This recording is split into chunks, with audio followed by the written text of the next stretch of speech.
ఏంటమ్మా? స్కూల్కి వెళ్తావా? మా స్కూల్ లేదని డిక్లేర్ చేస్తారు మీ sir.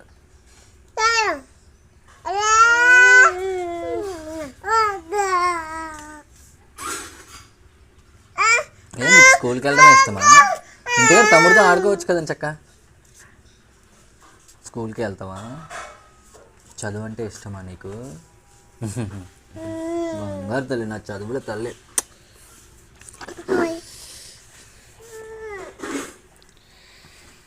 Let me my single story. ఇప్పుడు వెళ్తావా? స్కూల్కి వెళ్తావా? మరి లేదని చెప్పేశారు మీ సారు, మెసేజ్ పెట్టేశారు. స్కూల్ లేదమ్మా, ఎక్కువగా రెయిన్ పడుతుంది కదా కంటిన్యూస్గా, అందుకే సెలవు ఇచ్చేస్తున్నాము, స్కూల్ వద్దు అన్నారు. మండే నుంచి వెళ్తుందిలే, మండే నుండి.